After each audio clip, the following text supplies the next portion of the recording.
Picture 11 men crammed into a steel box the size of a delivery van, riding backward into a fight they can't see coming.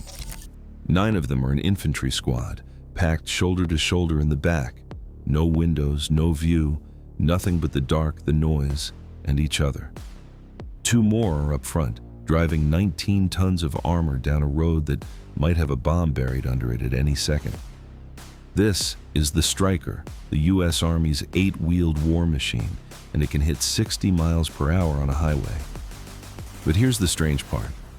For all that armor, all that technology, the only way the men inside can actually see the danger coming is to open a hatch, stand up, and stick their bodies out into the open.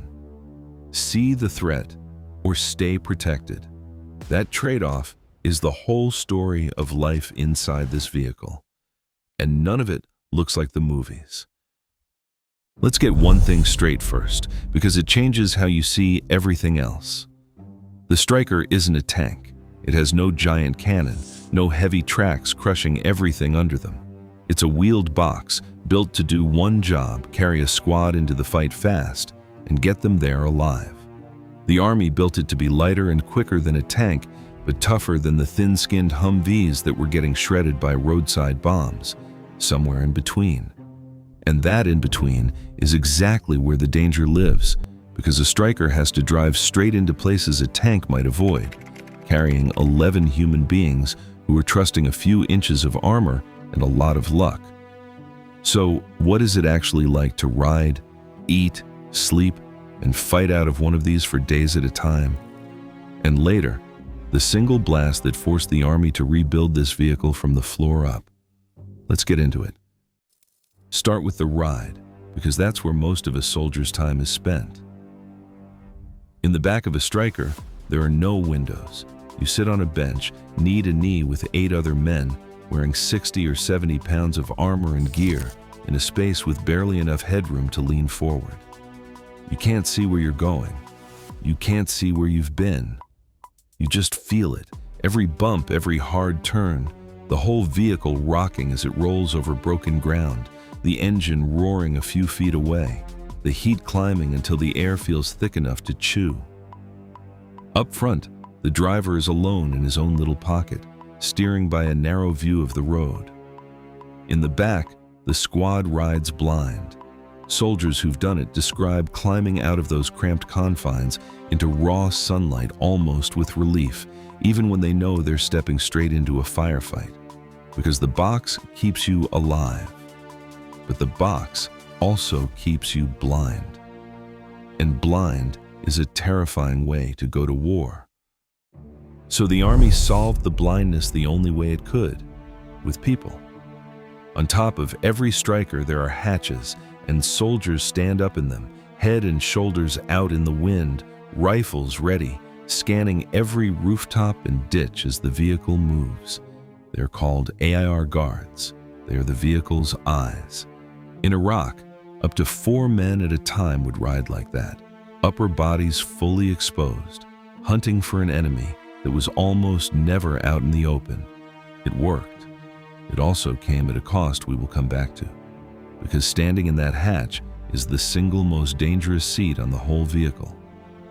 For now, just hold that picture, a heavily armored machine, and the men who make it useful are the ones sticking their bodies out of it.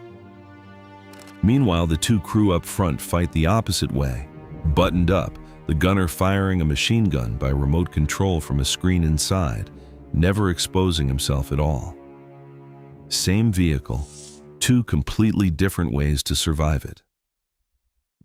Now, the small stuff, the human stuff, because this is where you really feel the job. Eating. There's no kitchen in a Stryker, no hot meals, no galley, nothing. On a long operation, you eat what you carry, pouches of processed food you tear open and eat cold, balanced on your knee in the cramped hull, or wolf down in a few minutes beside the vehicle when it finally stops.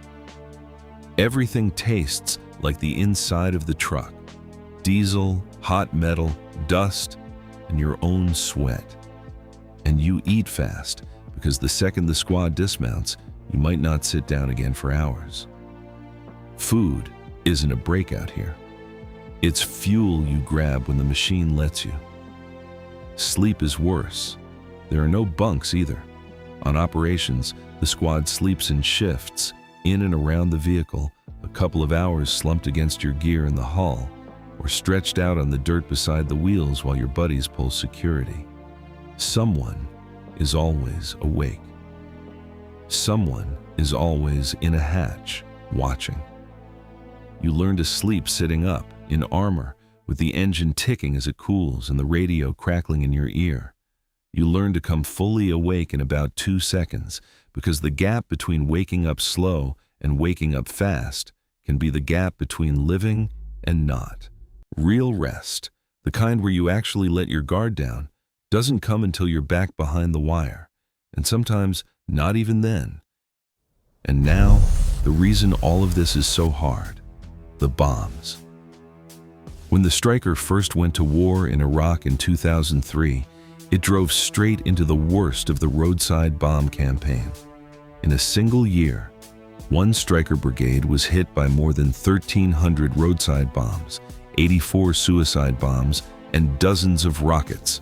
Read that again, 1,300. And here's the cruel math of it. Most of those blasts couldn't punch through the armored crew compartment. The men sealed in the box usually survived. The ones who got hurt were the AIR guards, the eyes. The soldiers standing up in the hatches caught by shrapnel, the vehicle itself shrugged off. In that one brigade's year, 16 men riding Strykers were killed and 270 wounded, and most of those casualties were soldiers whose bodies were out of the vehicle. The machine protected the men who hid inside it and bled the men who dared to see. Crews got so desperate they bolted a cage of steel bars around the hull to catch rockets and packed sandbags on the floor with their own hands rather than wait for a factory fix. But there was one kind of attack the early Strykers simply could not survive, and it's the one that changed everything. The original vehicle had a flat bottom, and a flat bottom is the worst possible shape to put over a buried bomb because it catches the full force of the blast and drives it straight up into the crew. In Afghanistan, one Stryker rolled over a bomb so powerful it drove the armored plate under the vehicle up through the roof and peeled it open like a can, killing 7 soldiers and their interpreter. That was the moment the Army stopped tinkering and rebuilt the vehicle from the floor up. They gave it a new hull shaped like a shallow V, designed to split a blast and shove it out to the sides instead of up into the men. They hung the seats off the walls so a soldier's spine wasn't bolted to the floor when the floor got hit. They laid down blast mats. Commanders who fought in both the old flat-bottom version and the new one described the difference as stark, men walking away from explosions that used to kill everyone inside. You'd think that would be the end of the story. It isn't, because the fundamental tension never went away. To this day, the Army is still upgrading these vehicles. Bigger engines to haul the heavier armor, 30mm cannons for real firepower, and the newest hulls hardened against the threat rewriting armored warfare right now, cheap drones. In Ukraine, more than 150 American Strykers have been thrown into a war where a $200 drone can drop a grenade straight down through an open hatch. The same open hatch a soldier has to use to see. 60 years of engineering, billions of dollars, and the machine still comes down to the same brutal choice it started with. Button up and go blind, or open up and get seen. And maybe that's the thing to sit with. This vehicle carries the name of 2 men, Stuart Stryker and Robert Stryker, no relation. 2 soldiers from 2 different wars who both threw themselves at enemy fire to save the men around them, and both died doing it. It's a fitting name because that is exactly what this machine asks of the people inside it every single day. Not glory, not a movie, just 11 tired, cramped, half-blind soldiers in a steel box eating cold food off their knees, sleeping in shifts, trusting a few inches of metal in each other, rolling toward a road that might be the last one they ever drive down. They're not invincible. They're just willing. And when that ramp drops and they pour out into the light, every one of them is betting the man beside him is willing too. There's another one on screen if you're not done yet.